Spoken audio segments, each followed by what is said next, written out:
여리고 전쟁에 있었던 아간 사건을 좀 보려고 하는데, 여기서 우리가 두 가지를 같이 이렇게 생각했으면 좋겠습니다. 한 가지는 구원은 하나님이 내 죄를 용서하며 주시는 은혜지만, 사명 감당은 내 안에 있는 죄를 버리면서 받는 은혜다. 구원은 내 안에 죄를 가진 채 주께 나아가서 용서받으면서 얻는 은혜지만, 사명 감당은 내 안에 있는 남아있는 그 죄들을 버리면서 받는 은혜다. 그래서 사명 감당을 위해서는 반드시 죄가 제거돼야만 한다라는 것을 좀 보고요. 또 한 가지는 한 번의 영적인 회복이 지속적으로 공동체 전체를 깨울 수 있다라는 것, 이렇게 두 가지를 좀 살펴보겠습니다.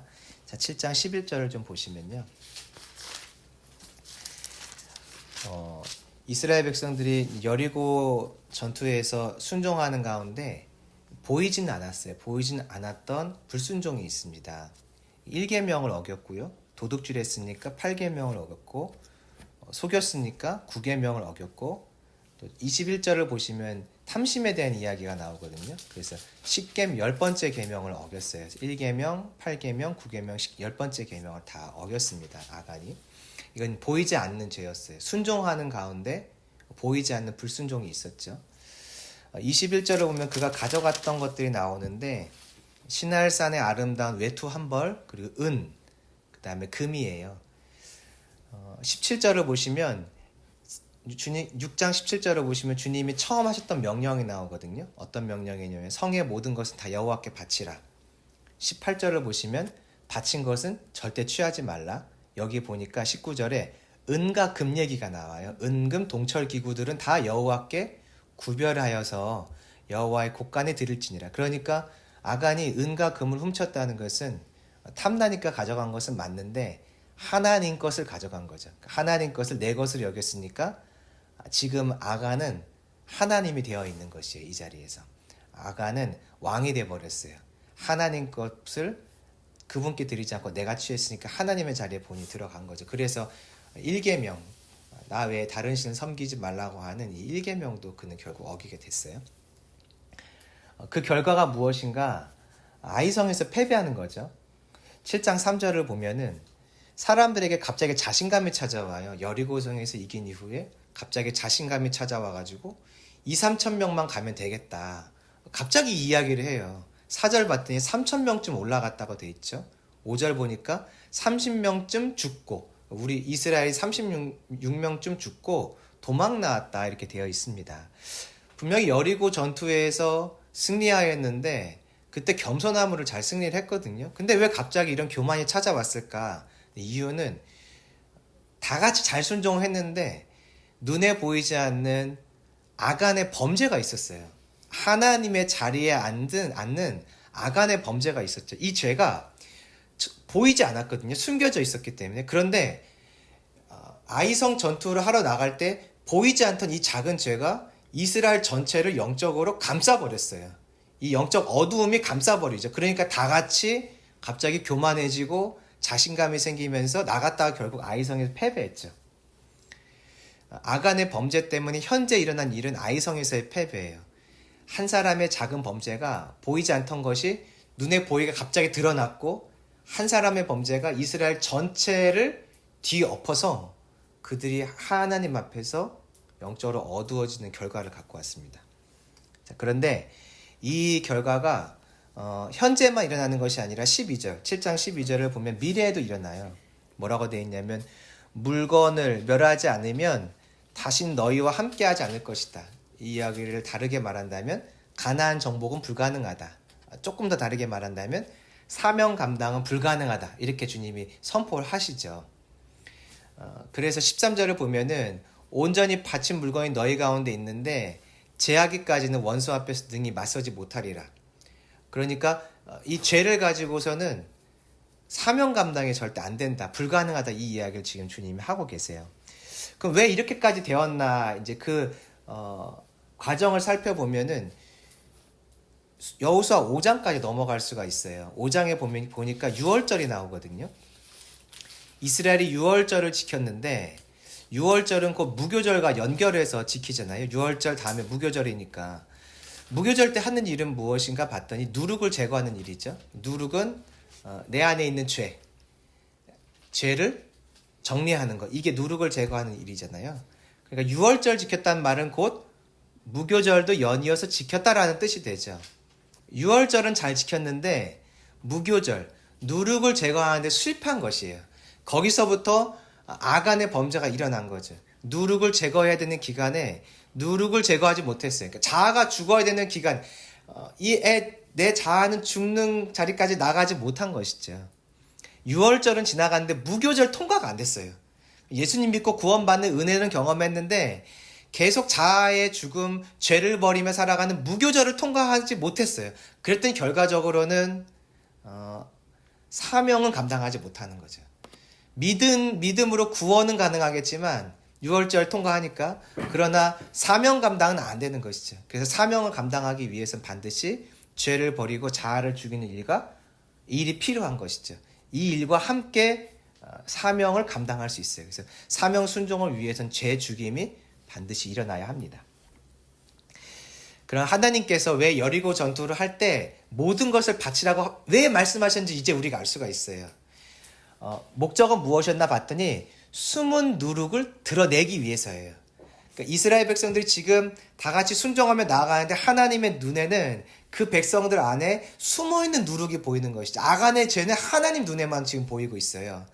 그래서 이걸 드러내 처리를 해야 되는데, 왜냐하면 앞으로 여리고성 이후에 남아있는 이 약 7년 정도의 정복 기간을 다 감당을 하려면 누룩을 제거해야 되는데 하나님 눈에 이것이 보이니까 하나님이 뭘 말씀하시냐면 너희들 이 여리고성 전투에서 얻는 모든 탈취물들 절대 손에 취하지 마. 다 내 거야. 나한테 다 바쳐라고 말씀하시죠. 그렇게 해야만 이 누룩이 드러나기 때문에 그래요. 그래서 누룩이 드러났잖아요. 그 누룩을 정리하면 어떤 일이 일어나냐면 8장 2절 보시겠어요? 이제는 하나님의 말씀이 바뀌어요. 뭐라고 하시냐면 탈취한 물건을 다 가져라. 가축도 스스로 다 가져라. 아이성 전투에서 일어나는 일이에요.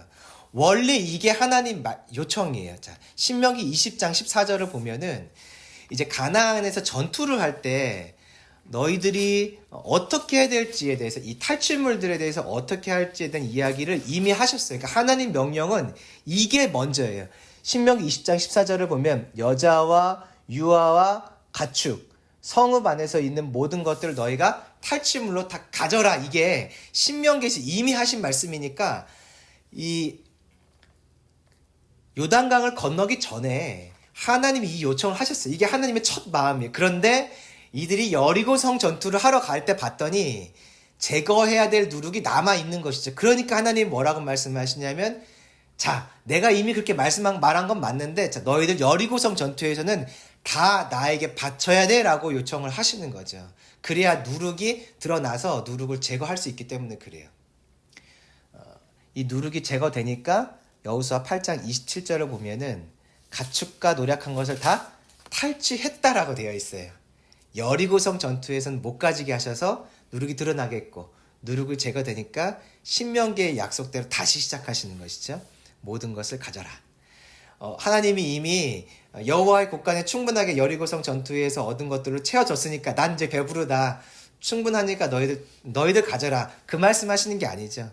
누룩이 다 드러나서 제거가 됐으니까 다시 처음의 말씀대로 돌아가셔서 신명기 20장의 말씀대로 다 너희들 가져라고 말씀을 하신 것이죠. 이렇게 이제 아간의 범죄를 해결하면서 얻은 그럼 최종적인 유익이 무엇인가? 요걸 좀 두 번째로 보려고 해요. 최종적으로 얻는 유익은 무엇이냐면 여호와를 거역하는 누룩을 온 이스라엘이 제거하기 위해 다 같이 힘쓰다는 것이에요. 다 같이 힘쓴다는 것. 이 거룩에 대한 영적인 감각이 온 이스라엘을 덮어버렸어요. 죄가 은밀히 들어왔을 때는 은밀하게 온 이스라엘을 죄로 덮었죠. 그래서 아이성 전투에 나갈 때 2-3천 명이면 되지 않을까 하면서 교만해졌어요. 그런데 이때 이 사건 때문에 다 같이 영적으로 깨어나면서 죄를 죽이는 일을 이스라엘 백성이 다 같이 했어요. 숨어서 아간과 여호수아 1대1로 행한 이 일을 제거하지 않았어요. 아간에게 일어난 죄에 대해서 주님 뭐라고 말씀하냐면 너희들의 죄다. 이스라엘이 범죄했다라고 말씀하셨거든요. 그래서 온 이스라엘이 깨어서 이 아간에게 있었던 그 사건 한 가지로 우리의 죄를 정리하는 일을 아간을 처단하면서 한 거죠. 그랬더니 이 거룩의 은혜가 작은 파동을 일으키면서 큰 물결로 온 이스라엘을 결국 덮어버리는 일이 일어나요. 언제 일어나냐면 약 7년 정도 후에 시간이 경과되었고 요단 동편에 있는 지파들이 요단가에 제단을 세울 때 이 일이 작동되기 시작해요. 이제 22장이에요. 22장 보면 10절에 요단 동편에 있던 사람들이 큰 제단을 쌓습니다.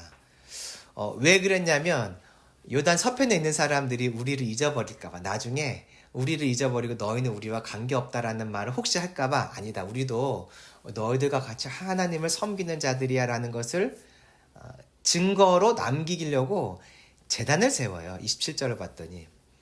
근데 서편에 있던 사람들, 그러니까 가나안에 있던 사람들이 어떤 생각을 했냐면 22장 16절을 봤더니 저거 우상을 섬기는 제단이다, 여호와를 거역하는 일을 저들이 하고 있다라고 하면서 다 같이 분개하기 시작해요.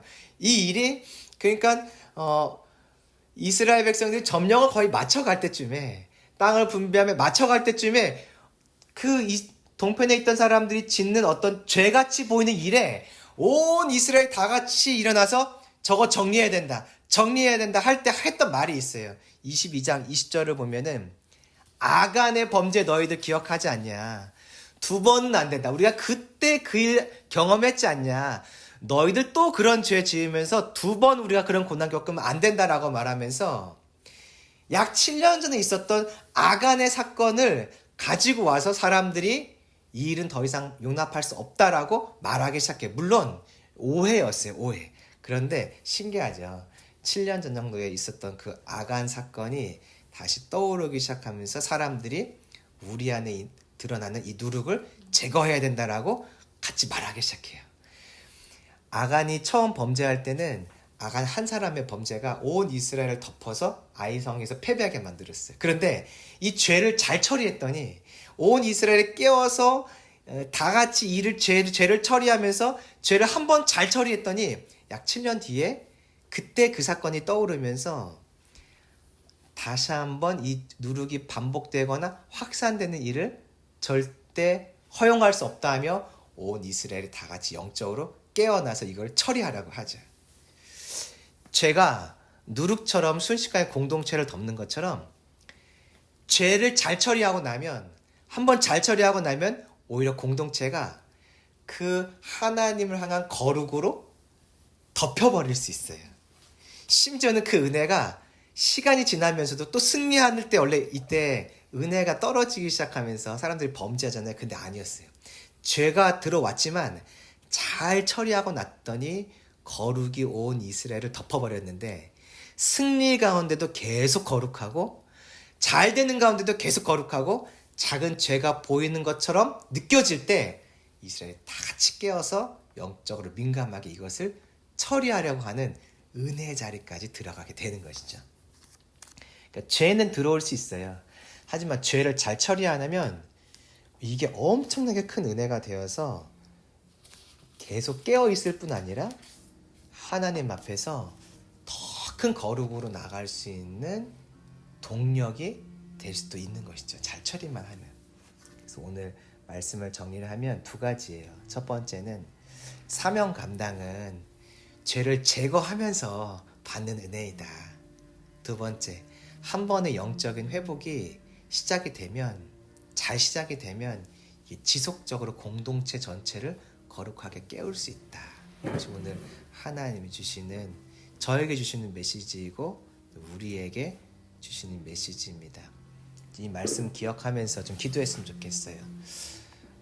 나를 놓고 기도하고 우리 가정을 놓고 기도하고 교회와 나라를 놓고 기도하면서 하나님, 사명 감당하기 위해서 우리 안에 있는 누룩들이 드러나게 하시고 이것들이 잘 정리되게 해주세요. 그리고 이 누룩이 드러났을 때 우리가 정죄와 판단이 아니라 잘 처리해서 예수님께 잘 넘김으로써 공동체가 다 같이 더 깊은 거룩으로 들어가게 해주세요. 더 깊은 거룩으로 들어가서 하나님의 은혜를 베푸실 때 그 은혜 가운데도 계속 거룩을 유지하고 나중에 죄가 드러날 때 그것을 거룩으로 덮어버리고 거룩으로 싸워 이겨나가는 더 강력한 공동체, 거룩한 공동체, 가정, 나 개인, 교회, 나라가 되게 해주세요 하면서 우리 좀 같이 이 시간 기도하는 시간 가지면 좋겠습니다.